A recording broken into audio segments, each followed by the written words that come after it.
You're Yuna's teacher!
Yeah, last year! When Calvert attacked, he saved us. We fell out of the car, but he used his big toy to protect us. Yuna was with us when it happened.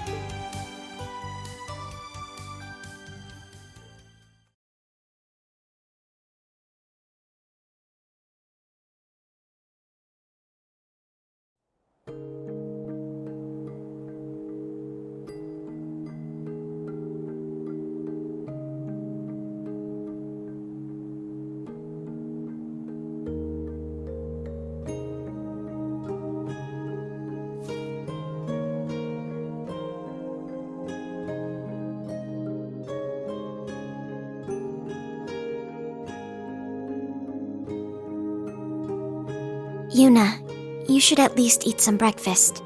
I brought you some porridge Sandy made. Louise and Jessica are worried too. And not just them. The entire branch campus is concerned for you. Ourselves included, of course. Why? Why didn't you two go with Instructor Reen? Didn't you want to go? Of course we did, but we didn't think it was right to leave you behind. You may already be aware, but I was originally meant to attend the main campus. I would follow the same path as the other members of the Vander family in serving the Imperial family. I never once doubted that I would one day be given the honor of being appointed aide to Prince Cedric. However, last fall, the government suddenly decided to relieve the Vander family of its duties. The honor of protecting the royal family should not be monopolized by the nobility, they claimed. My brother was then shipped off to the outskirts, my father and uncle buried in military busy work, and I suddenly found my life's purpose gone. And so I made a rash decision and switched to the branch campus at the last minute. Kurt. To be perfectly honest, I barely knew a thing about Crossbell before this trip. At first, I thought being annexed into such a powerful country as Erebonia would be a relief to Crossbell's citizens.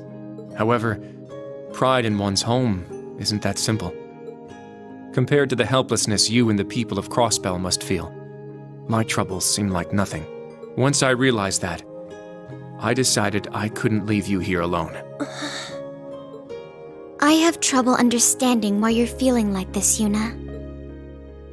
I never had a hometown, nor was I born from biological parents. I suspect I was created so as to experience as little emotion as possible. What? But hearing you last night, I experienced a strange feeling in my chest. Then Instructor Reen asked if I was okay leaving you here alone, and that is the reason I am still here. Allie.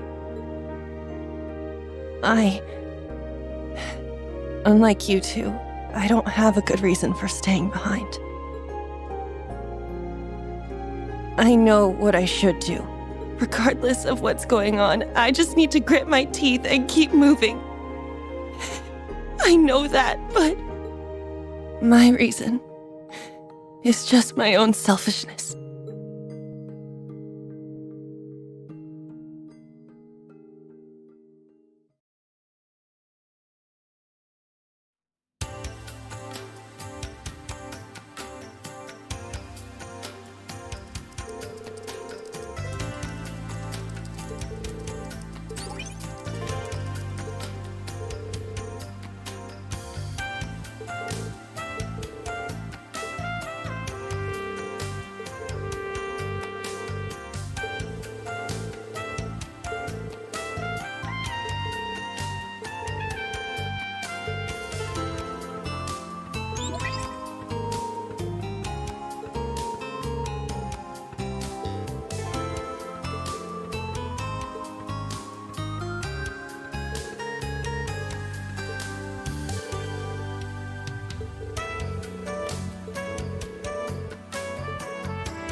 Ah, nothing lights a fire in my breast quite like courage in the face of insurmountable odds. I shall join you on this quest of yours.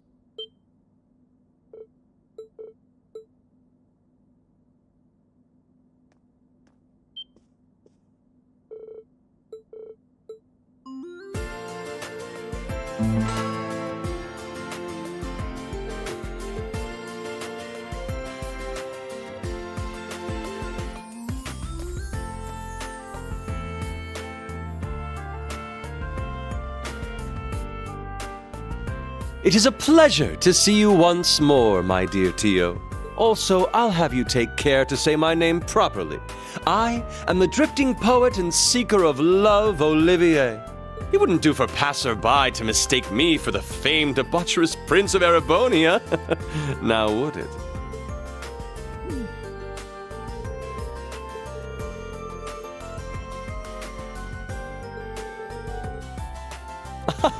Oh, they're far more preoccupied with Alphen at the moment. That naughty, debaucherous prince has gone off on his own to play with Mishi in the theme park. A bitter thought though it may be, I've benefited from the absence of a certain constantly fretting bodyguard this time. But it is because I am a member of the royal family that I must do this.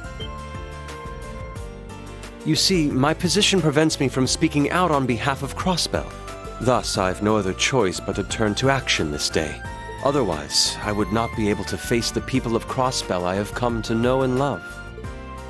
Upon my telling this to Alphen, she could do little but sigh and agree to my escape scheme. I also come bearing a message from Elise Turine. She wishes you well and says to stay safe. Thank you, Prince Olivert. Class 7 as well. On behalf of Randy, Ellie, and Lloyd, please protect Crossbell from this disaster looming over it.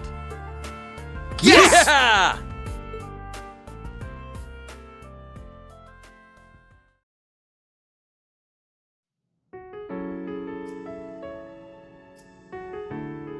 A year and a half ago, the Empire took over Crossbell without any bloodshed. Of course, Calvard wasn't about to let that stand. Their military strength is about even with Erebonia's. Calvard's armored aviation divisions are full of highly mobile tanks and gunships. They invaded Crossbell to try and drive out the Imperial Army. The Imperial Army held them off with their Panzer Soldats, but during the first few battles, there were a number of gunships that broke through the front lines. Because the occupation was so sudden, most of the citizens were in a panic. Most people fled the city, hoping they'd be away from the fighting in rural towns or remote mining villages. We had the same idea and tried to at least get Ken and Nana to safety in Armorica village. I had just gotten back from the police academy and got an acquaintance to help drive us to the village. That's when it happened. On the way there, we encountered a Calbardian gunship. It was hit by Imperial fire, and I'm sure the pilot started to panic. It started firing at us. Even though we were clearly not a military transport, our driver tried to maneuver around it, but the vehicle took a hit and we were all thrown out of it. It was frustrating. I felt so powerless. All my training at the police academy didn't help one bit. I threw myself on top of Ken and Nana, swearing I'd make sure at least they survived. And then, a gray shadow swooped down on us. It looked like a giant statue of a knight had come to life. With one swing of its sword, it cut off the gunship's rotor, letting it land a ways away. And just like that, we were saved. Are you all right? Is anyone injured? I heard the voice of a young man coming from inside the giant knight. I found out later. That was the first official mission of the man now known as the Ashen Chevalier.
This one's tough. Be careful!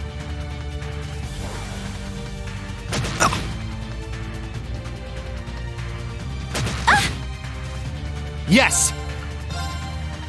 Petrifying shells loaded! You're not going anywhere! They're down! Attack! It's my turn!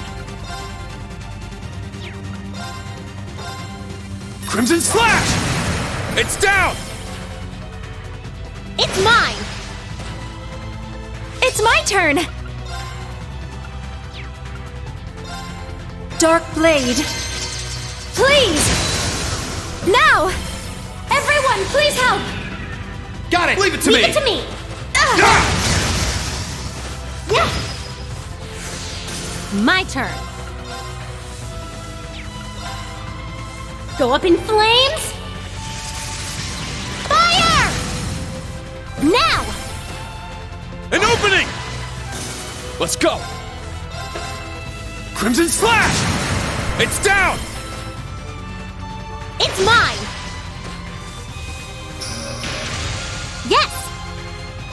Go up in flames! Fire! Leave it to me! Break through! Yes! Dark Blade. Please! Let's keep moving. I did it!